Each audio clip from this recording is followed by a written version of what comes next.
I've been a fisherman from when I was about 8 years old. Almost all my life I've been a fisherman. I go fishing all over Jamaica. Wherever the fish is catching, that's where I'm gonna be. It was 5 hours going to the Mullen Key, leaving from Chilani. The plan was to go fishing, but things didn't go as planned, you know?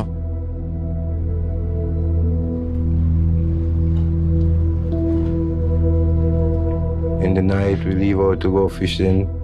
When we reach a certain distance, then the weather get bad. We develop difficulties, engine problem, so we drift off course. We see this vessel up in the sunlight coming down on us. We see US flag. When they come beside us, they say, stop the boat, this is US Coast Guard, and then we stop. 2 Coast Guard boarded the boat. They ask what we were doing, we tell them we were fishing. We show them our license and everything, and the paper for the boat and everything. And they say they're gonna call Jamaica. What's going on? We're like asking like, what's the process? And then they put their guns up and say, we to get on the small boat. They put us on the big ship, they tell us to take our clothes off, strip naked. They give us a white suit. Then they chain us to the back of the deck. They put a cuff on our feet. And then they got a lot of other people chaining on the boat from different countries same way with us.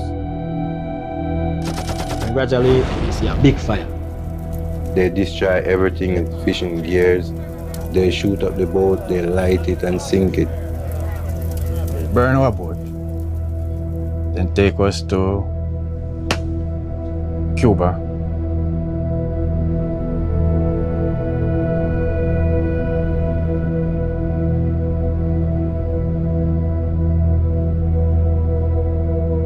They said we're not being charged, we're only being detained. Every day we ask, can we get a phone call? They say no, it's against the policy. When we went in Puerto Rico, they find a tarpaulin and they cover the back of the boat so no one could see us. And we were there for like probably 2-3 days. All the time we chain. Every boat we go on, as they switch it over, they chain us. And they just give us cold food every day. Slimy, it's not good. You in the elements, the sun, the rain, the dew. Sun come burn you, rain come wet you. That boat we was on it during the hurricane. Clothes wet, bed stuff they give us get wet. It was hard, man. It was hard, you know. Yeah, it was hard, you know. We know that we're in the hand of the US government and this is the way they treat us, you know.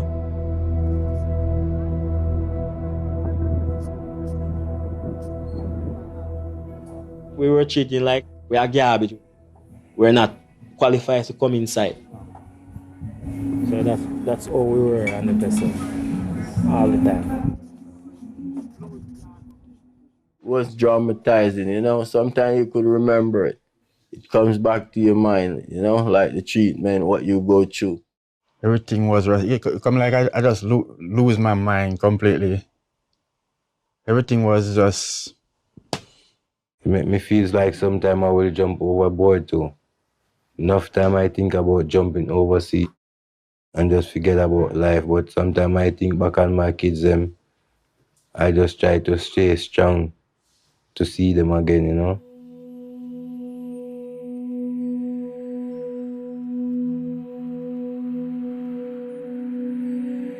We didn't get a phone call until 1 month, 4 days, until they take us to Miami, take us to the FDC. I called home and I tried to get to my baby mama.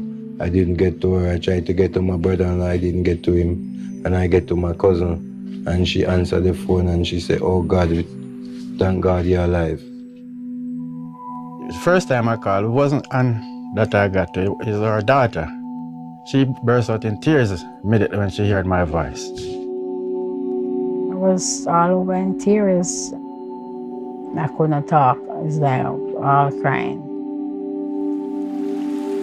Everybody in Jamaica say I was a dead man because nobody know nothing. My kids, they've been dropping back from school and all of that because they're not hearing from me for the whole months. I think I never sleep 1 minute. I will sleep. I don't know how. I can't describe that feeling. It's a horrible feeling.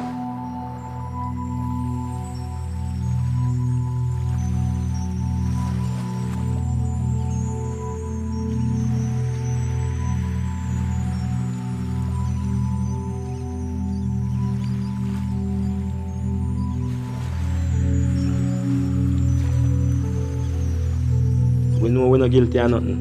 And they lock us up unlawfully and charge us unlawfully. And I do my time, I do my 10 months. That's the only way we see we're gonna go home.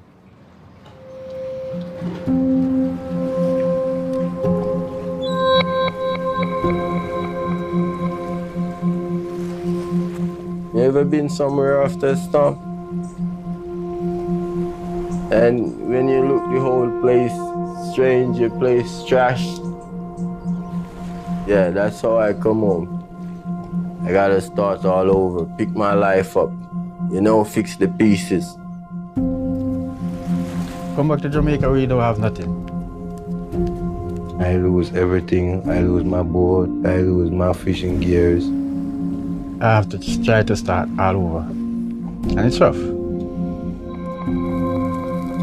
Right now, we're just trying to get back together.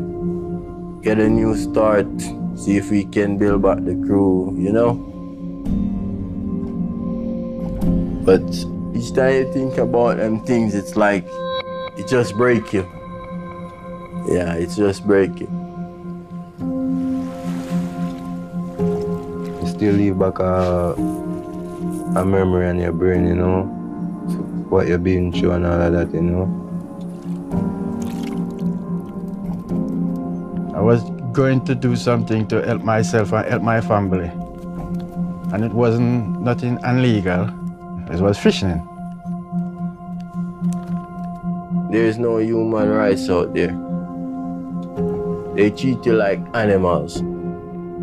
That's why I want to do this case so they can be exposed to the world. Let the world know what they're doing out there.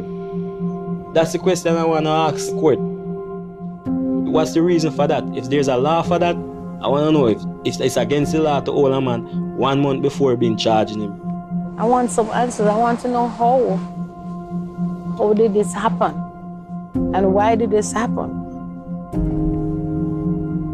I want the world to see what's really going on.